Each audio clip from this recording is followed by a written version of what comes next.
Welcome to the Emergent Reality Network. Please stand by for a public service announcement. Please be advised that you have been advised. Tomorrow has been cancelled due to the lack of interest. Thank you for your participation and humanity. The revolution will not be televised. This has been a recording. Connection established. Begin protocol. This is the story of your enslavement. How it came to be, and how you can finally be free. Like all animals, human beings want to dominate and exploit the resources around them.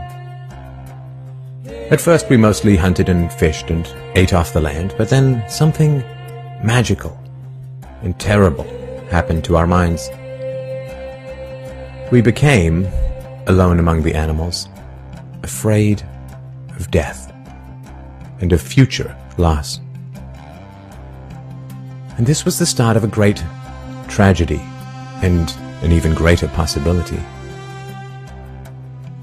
You see, when we become afraid of death, of injury and imprisonment, we become controllable and so valuable in a way that no other resource could ever be. The greatest resource for any human being to control is not natural resources or tools or animals or land, but other human beings. You can frighten an animal because animals are afraid of pain in the moment, but you cannot frighten an animal with a loss of liberty, with torture or imprisonment in the future, because animals have very little sense of tomorrow.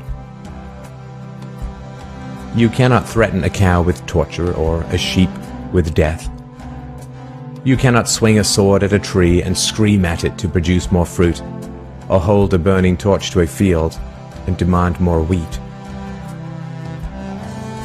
You cannot get more eggs by threatening a hen, but you can get a man to give you his eggs by threatening him. This human farming has been the most profitable and destructive occupation throughout history, and it is now reaching its destructive climax. Human society cannot be rationally understood until it is seen for what it is: a series of farms where human farmers own human livestock. Some people get confused because governments provide healthcare and water and education and roads, and thus imagine that there is some benevolence at work. Nothing could be further from the reality. Farmers provide healthcare and irrigation and training to their livestock. Some people get confused because we are allowed certain liberties and thus imagine that our governments protect our freedoms. But farmers plant their crops a certain distance apart to increase their yields, and will allow certain animals larger stalls or fields if it means they will produce more meat and milk. In your country, your tax farm, your farmer grants you certain freedoms, not because he cares about your liberties, but because he wants to increase his profits. Are you beginning to see the nature of the cage you were born into? There have been 4 major phases of human farming. The first phase in ancient Egypt was direct and brutal human compulsion. Human bodies were controlled, but the creative productivity of the human mind remained beyond the reach of the whip and the brand and the shackles. Slaves remained woefully underproductive and required enormous resources to control. The second phase was the Roman model, wherein slaves were granted some capacity for freedom, ingenuity, and creativity, which raised their productivity. This increased the wealth of Rome, and thus the tax income of the Roman government, And with this additional wealth, Rome became an empire, destroying the economic freedoms that fed its power, and collapsed. I'm sure that this does not seem entirely unfamiliar. After the collapse of Rome, the feudal model introduced the concept of livestock ownership and taxation. Instead of being directly owned, peasants farmed land that they could retain as long as they paid off the local warlords.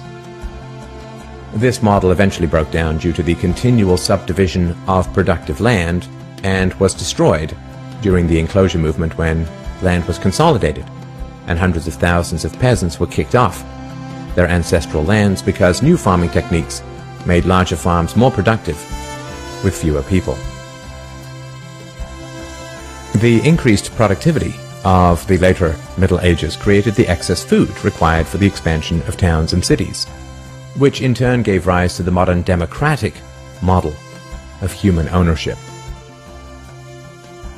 As displaced peasants flooded into the cities, a huge stock of cheap human capital became available to the rising industrialists. And the ruling class of human farmers quickly realized that they could make more money by letting their livestock choose their own occupations. Under the democratic model, direct slave ownership has been replaced by the mafia model. The mafia rarely owns businesses directly, but rather sends thugs around once a month to steal from the business owners.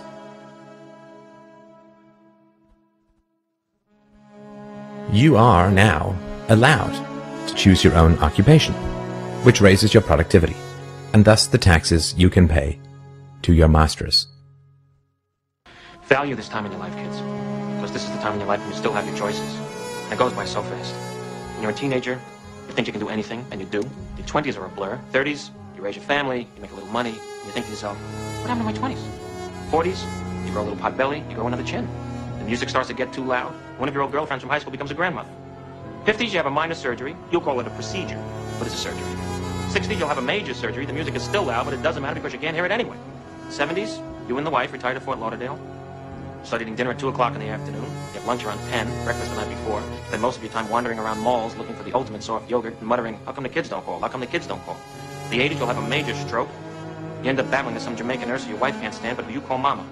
Any questions? Your few freedoms are preserved because they are profitable to your owners. The great challenge of the democratic model is that increases in wealth and freedom threaten the farmers. The ruling classes initially profit from a relatively free market in capital and labor, but as their livestock become more used to their freedoms and to growing wealth, they begin to question why they need rulers at all. Ah well, nobody ever said that human farming was easy. Keeping the taxed livestock securely in the compounds of the ruling classes is a three-phase process. The first is to indoctrinate the young through government, quote, education. As the wealth of democratic countries grew, government schools were universally inflicted in order to control the thoughts and souls of the livestock. The second phase is to turn citizens against each other through the creation of dependent livestock. It is very difficult to rule human beings directly through force, and where it can be achieved, it remains cripplingly underproductive, as can be seen in North Korea. Human beings do not breed well or produce efficiently in direct captivity. But if human beings believe that they are free, then they will produce much more for their farmers. The best way to maintain this illusion of freedom is to put some of the livestock on the payroll of the farmer. Those cows that become dependent on the existing hierarchy will then attack any other cows who point out the violence, hypocrisy, and immorality of human ownership. Officers positioned Grant face first on the floor with one officer near his head, a second near his back, and a third officer standing nearby. There appeared to be a brief struggle. Then, a 2-year veteran BART officer stands, draws his weapon, and fires.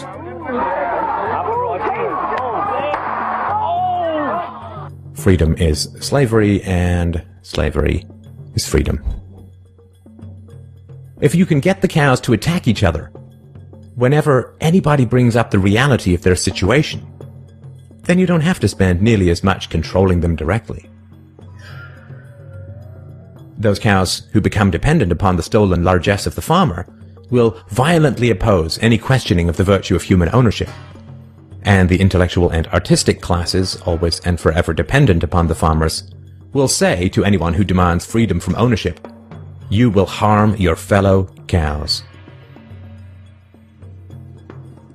The livestock are thus kept enclosed by shifting the moral responsibility for the destructiveness of the violent system to those who demand real freedom. The third phase is to invent continual external threats so that the frightened livestock cling to the protection of the farmers. This system of human farming is now nearing its end. The terrible tragedies of modern Western economic systems has occurred not in spite of, but because of past economic freedoms. The massive increases in Western wealth throughout the 19th century resulted from economic freedoms. And it was this very increase in wealth that fed the size and power of the state. Whenever the livestock become exponentially more productive, you get a corresponding increase in the number of farmers and their dependents. The growth of the state is always proportional to the preceding economic freedoms. Economic freedoms create wealth, and the wealth attracts more thieves and political parasites, whose greed then destroys the economic freedoms. In other words, freedom metastasizes the cancer of the state. The government that starts off the smallest will always end up the largest. This is why there can be no viable and sustainable alternative to a truly free and peaceful society. A society without political rulers, without human ownership, without the violence of taxation and statism. To be truly free is both very easy and very hard. We avoid the horror of our enslavement because it is so painful to see it directly. We dance around the endless violence of our dying system because we fear the attacks of our fellow livestock. But we can only be kept in the cages we refuse to see. Wake up. To see the farm is to leave it. We all have a choice to be part of the problem or part of the solution. That choice is yours. To this end, we offer this pledge. I pledge allegiance to dismantle the United States of the corporations, and to the profits for which they stand, one nation, in dispute, and tyranny and torture, on all. Of this, we so declare, the time has come to wage peace. We are not afraid. We are not alone. We are everywhere. We are the future. We are the 99%. We are anonymous. We are legion. We will not forgive. We will not forget. Expect us. End protocol. Connection terminated.